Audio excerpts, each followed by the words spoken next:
Hello, everybody, and welcome back to another episode of For the Record with Tess Heard. I'm Tess Heard, and this is For the Record. I hope that you all are having an incredible week and an even more incredible Saturday, or whatever day it is that you're listening to this on. Maybe you prefer your true crime on a Wednesday afternoon to get you through your midweek hump, or maybe you prefer your true crime on a random Tuesday afternoon.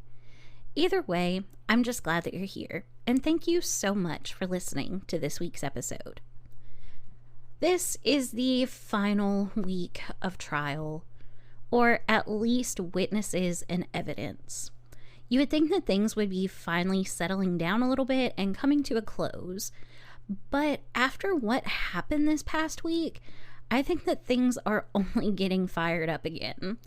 Some of the things that have come out in this week's testimonies and evidence has put a huge curve into what may or may not happen with this entire case. We'll get to that, I promise.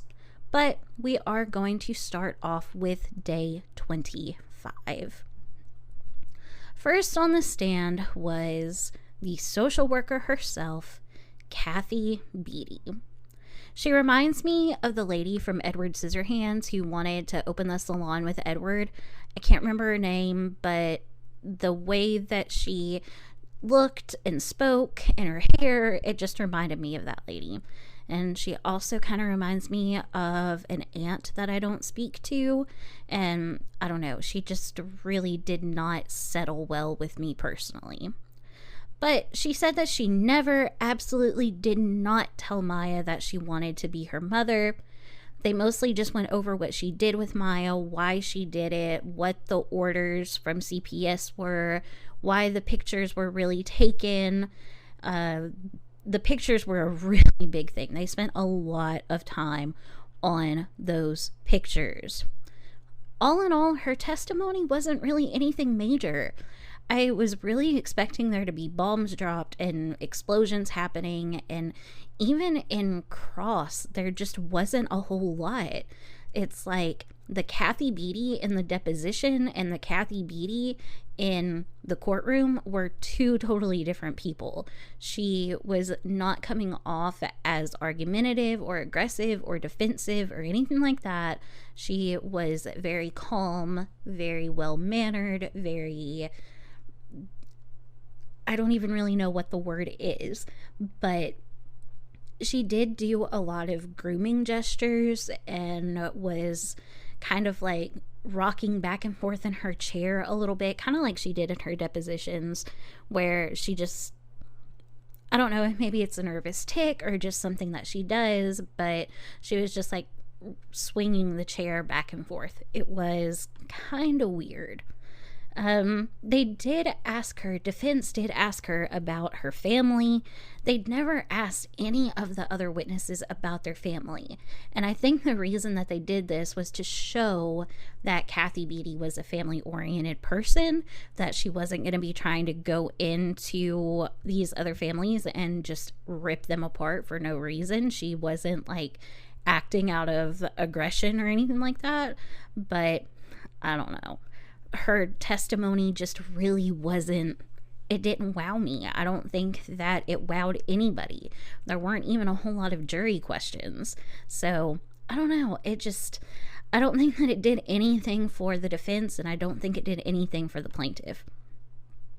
So, the next person on the stand was Dr. Levy, a pediatrician and addiction medicine specialist at Boston General, currently the chief of division of addiction medicine at Boston General. The defense basically brought this witness in to basically say that ketamine was an addictive drug and what it can do to someone and how it can be addictive. That's about all there was to that. However, Cross was on fire. Mr. Whitney was the one that did the cross-examination, and he was savage. Oh, my land. Dude had the DMS-5 up on the podium with him and went through the list of all the drugs that are addictive and told her to stop him when he said what class ketamine was under.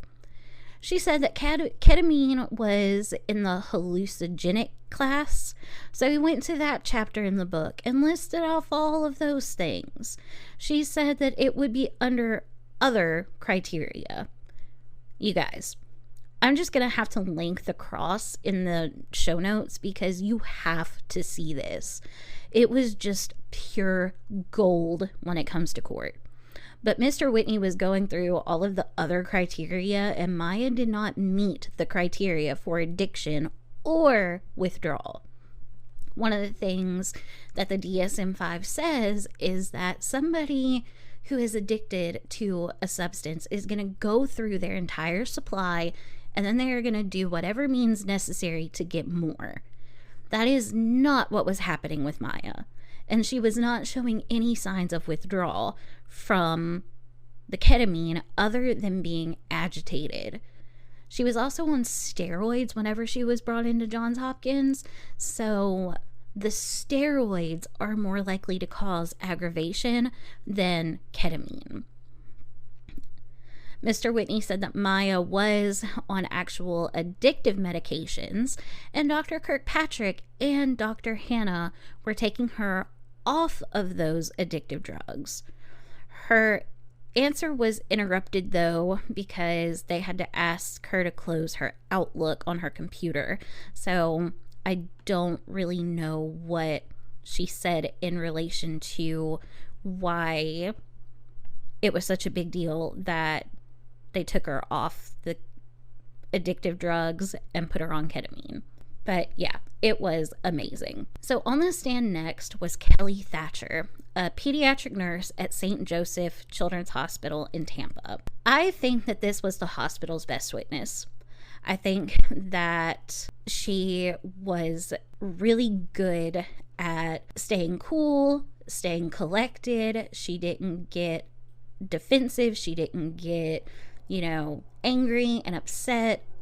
She was very good. She was very, very, very well versed in nursing. She had been a nurse for 25 years at the time whenever Maya was in Johns Hopkins, and she had over 25,000 clinic hours, which is a lot of clinical hours for a nurse. She talked about how Maya and Beata were demanding medication and how Maya had been asleep for a few minutes and Beata wanted the CAT scan done right then and there, right after Maya fell asleep. And then whenever Maya came out of the CAT scan, Beata told her she would get a volume now for being good. She said that Maya's pain was more in control after a while. It wasn't consistent control, but there was some relief. And that's really about all that there was to her testimony, but she still did really good, and she had a lot of documentation that a lot of the other witnesses did not have. All right, I'm going to be real with you guys. I watched Tuesday's trial, but I did not write down a single thing. It was mostly depositions, and there was nothing that I thought was of real value or evidence, except for one doctor who I believe was an anesthesiologist. She talked about Maya and the drugs that they gave her to replace the ketamine. And that was really about it. So trial day 26 was just not really anything to talk about. So we are going to hone in on day 27. Day 27 was supposed to be the day that defense rested their case and closing arguments, rebuttal, all that stuff would begin. So there were a couple of depositions that were played by defense, and then they rested their case. Great. Awesome. Well, in rebuttal, they brought back in Dr. Corcoran, who testified previously for the plaintiff about the policies and procedures of Johns Hopkins. Because of one of the previous witnesses that had been brought in by defense, a can of worms the size of Texas was opened, and it set court on fire. Let me tell you. I don't even know if I have the words to explain what all went down. So, the plaintiff wanted a report on Kathy Beatty or Sally Smith. I can't remember now if it was Kathy Beatty or if it was Sally Smith. I think it was Kathy Beatty. But she had gotten into an altercation with another employee at the hospital previously, and it escalated, and she had to be reprimanded because of it. They wanted all of Kathy Beatty's HR reports, like reviews and everything, and defense would not produce that.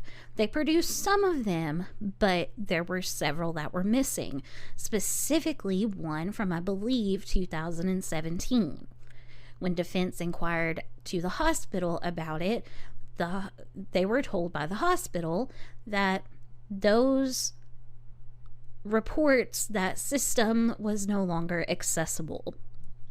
This brought into a whole other thing about why the system wasn't accessible and what was going on in the hospital at this time.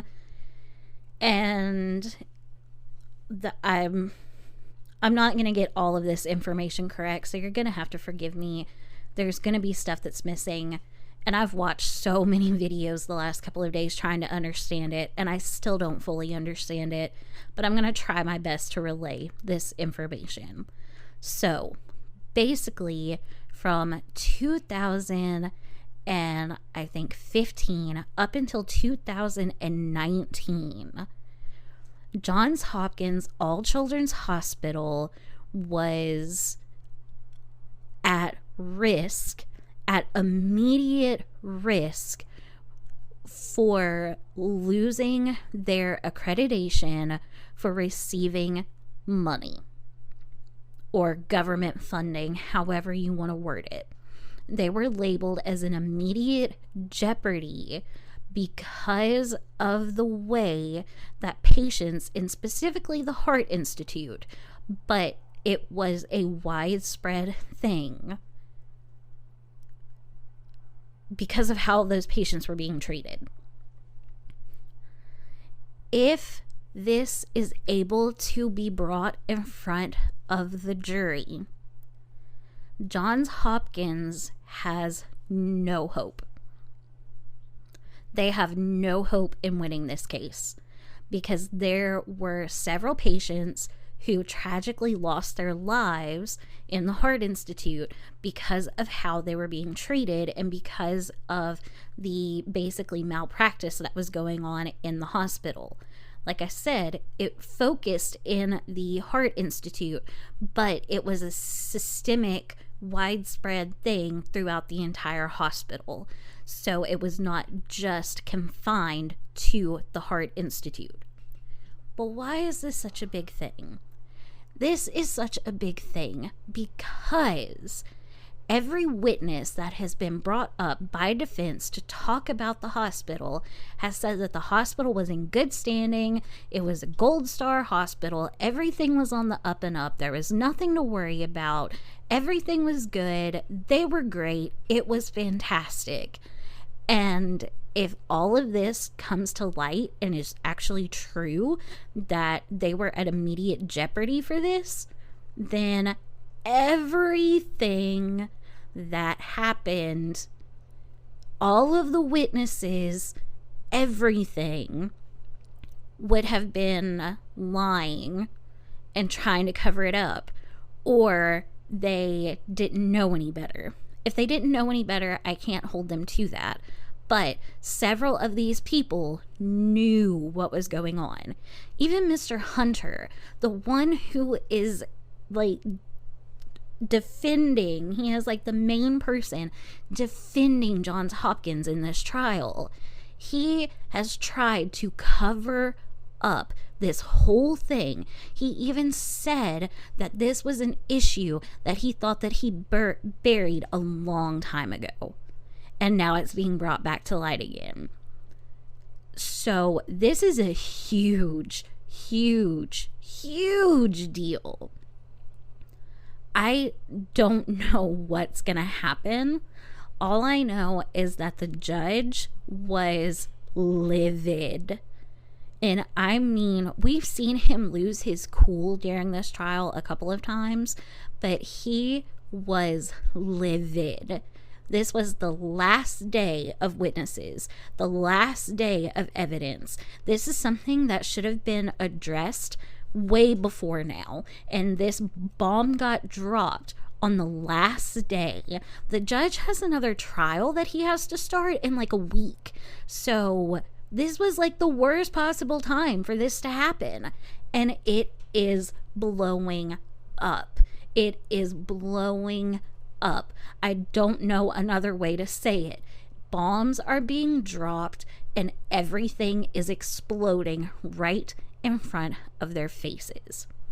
So basically the judge has said that he wants everything, every report, every document, every email, every little bitty thing that has a scintilla. He said a scintilla of odor that could be questionable. He wants it. And he also had someone come in. We don't know if this happened or not, but I guess we'll find out on Monday. But he wanted someone from the hospital to come in and do a deposition on Friday to confirm or deny this stuff that was going on. It is wild. It is absolutely wild. And the worst part about it, I think, is that the jury doesn't know that any of this is going on.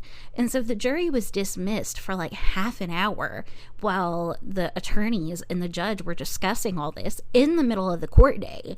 And they were brought back in like, okay, what was that all about? And then they had to continue the day like nothing ever happened. So they have no idea what's going on. And the whole thing is about to blow up in front of them. Several people online have asked why wasn't this brought up sooner? And basically it was done so in a way that the plaintiff couldn't bring it up unless if the defense brought it up. And the defense finally let something slip. And because the defense finally let something slip about it, then the plaintiffs were able to jump on it and run with it. And it's like they knew that if they could just get this shrivel of evidence leaked in somehow from the defense, then they would be able to completely kill their case. And I think that that is exactly what's going to happen. Honestly, I don't see how, if this evidence comes to light, if there's truth in all of this, even if it's just a sliver of it, it doesn't all have to be true, but even if there's just a sliver of it, that other patients were being mistreated throughout the hospital, if there were issues with how things were being done in the hospital during the time that Maya was there, then there is no way that the hospital is going to win this case. I don't believe for an instant that the jury is going to vote in favor of the defense when it comes to how these patients and how Maya was treated, knowing that it was a system-wide thing going on, that patients were being mistreated by the hospital. I was honestly so ready for this trial to be over because it was just getting so redundant and so boring.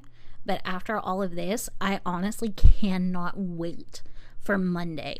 I am going to be up as early as possible so I can watch it from start to finish and figure out what the heck is going on and what is going to happen. But after all of that commotion, they had to continue with the rest of their rebuttal, and so that's what they did.